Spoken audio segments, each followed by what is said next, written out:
안녕하세요. 안녕하세요.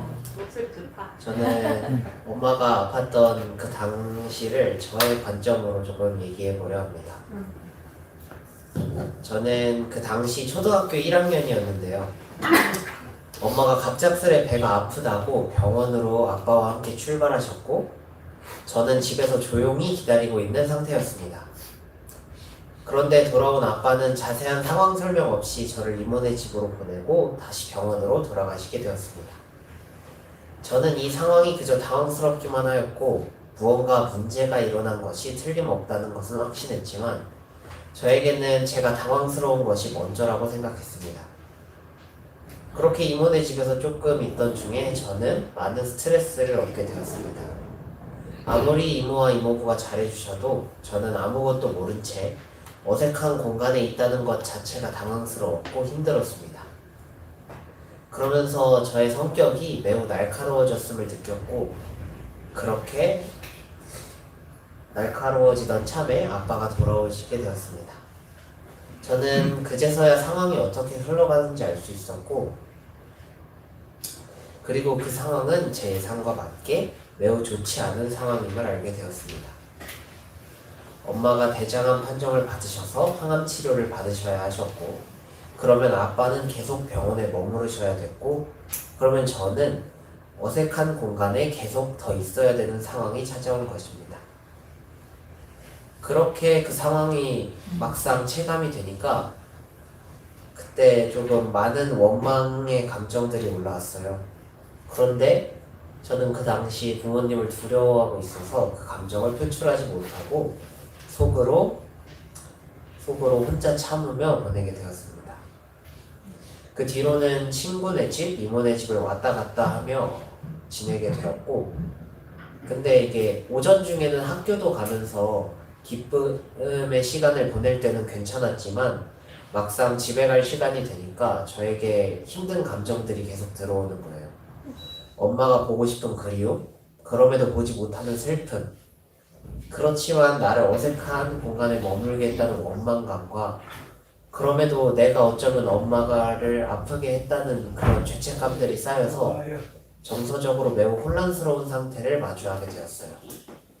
이렇게 혼란스러운 상태가 지속되니 저의 성격은 매우 좋지 않은 상태가 되었습니다. 아무도 저를 공감 못 해준다고 생각했고, 엄마의 병이 어쩌면 내 잘못이지 않을까 하는 죄책감이 매우 크게 들었습니다. 그렇다 보니 상처를 쉽게 받고, 그리고 그 상처로 인한 내가 아프니까 남에게 상처를 쉽게 주는 사람이 되었습니다. 성격이 예민하고 날카로워져서 남에게 상처를 쉽게 주었고, 남이 그냥 던진 말에 상처를 받아 힘들어하고, 어떨 때는 그저 친구의 장난스러운 한마디에 화를 크게 내어 싸우기도 했었던 것 같습니다. 정서적으로 힘들다 보니 그게 몸에도 나타나기 시작했어요.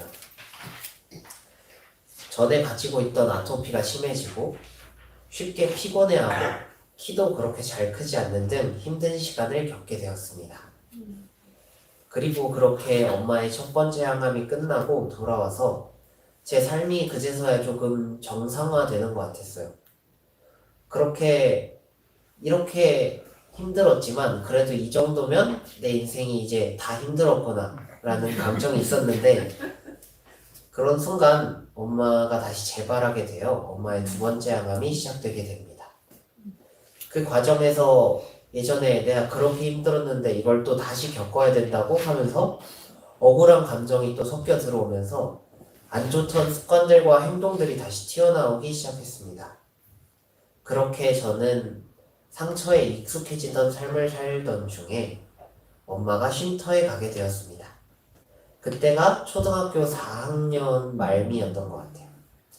그렇게 엄마가 쉼터에 가서 회복을 경험하고 있던 중에 제가 5학년 때 부모 학생 캠프에 참여하여 엄마와 눈물의 화해를 하게 됩니다. 부모 학생 캠프에서 예수님이 모든 죄를 짊어지고 가셨음을 배웠고, 죄책감 등의 감정은 사단이 준 것임을 깨닫게 되었습니다.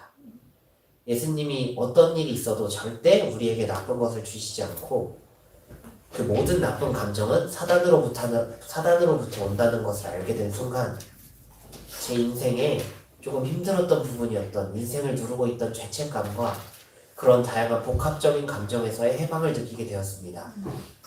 그렇게 엄마께 진심 어린 사과를 하게 되었고 제 날카로워졌던 성격과 상처에 익숙해지던 삶이 변하게 되었습니다.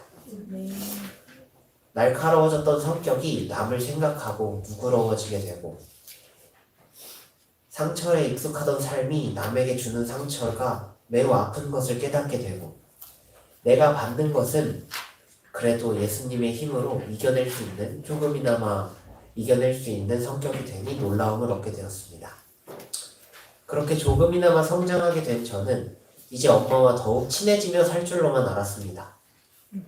그러나 생각보다 다양하게 어려운 일들이 많았습니다.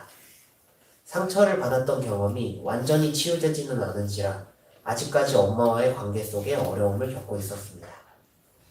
엄마와의 대화 속에서 아직 상처가 아물지 않은 부분들을 서로를 힘들게 했고 항암으로 인해 많이 떨어져 지낸 시간이 서로의 어색함을 불러일으켰습니다.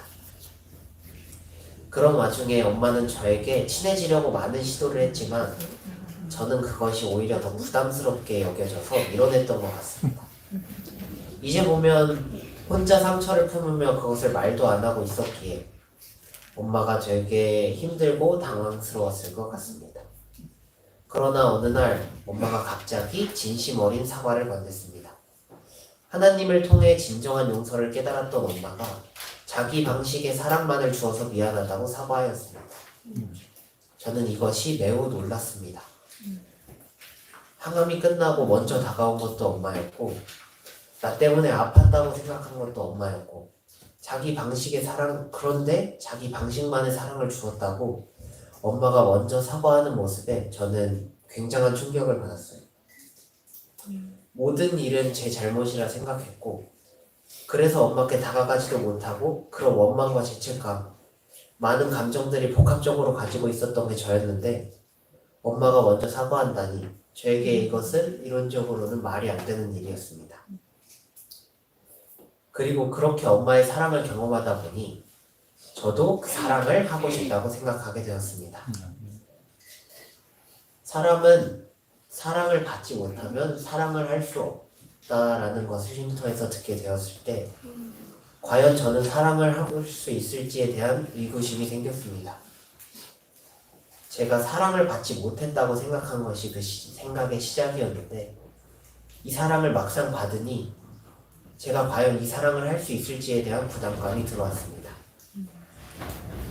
그래서 그 즉시 기도를 하였는데 예수님은 그 사랑을 부담감으로 주시는 것이 아니라 예수님의 능력으로 제가 부르기로 선택하기만 하면 제가 그 사랑을 할 수 있다는 것을 저에게 알려주셨습니다. 그렇기에 저는 그 사랑을 전하기로 하며 살아가기로 생각했던 것 같아요.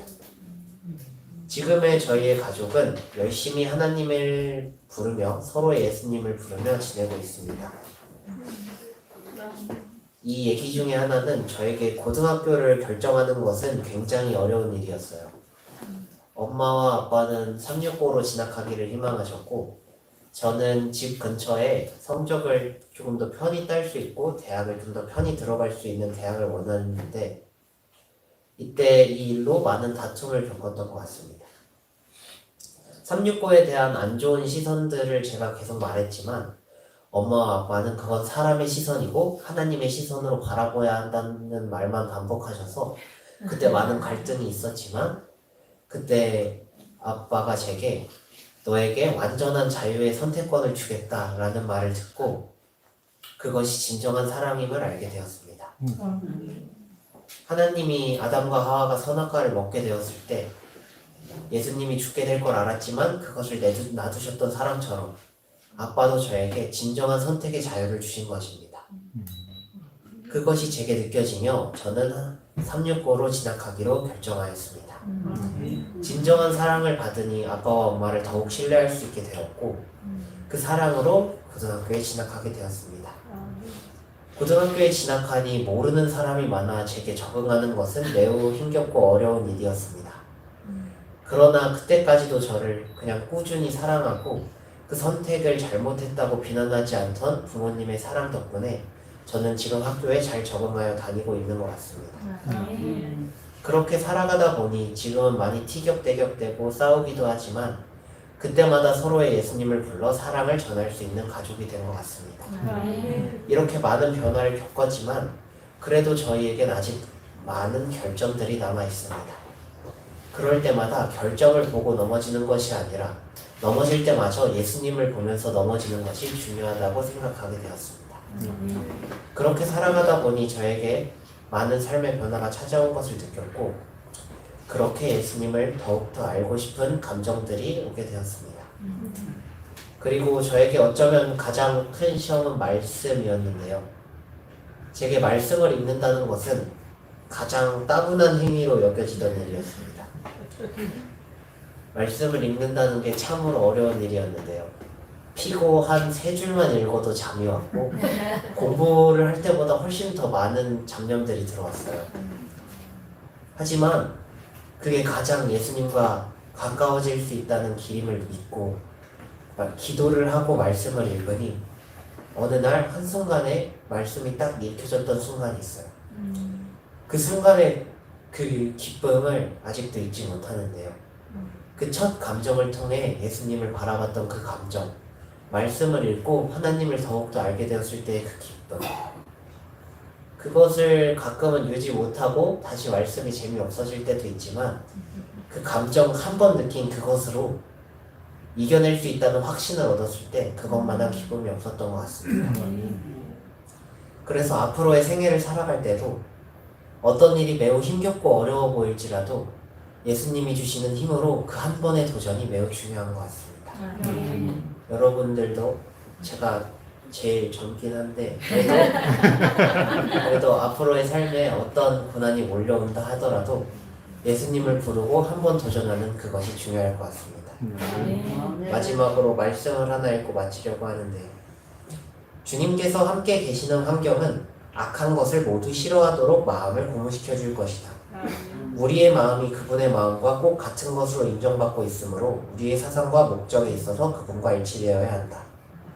이 말씀에서 악한 것을 다 버리고 예수님께 가는 것이 아니라 가지고 있는 상태로 예수님께 가서 예수님이 그 악한 것을 싫어지게 해주신다는 것을 믿고 살아가고 싶습니다. 감사합니다.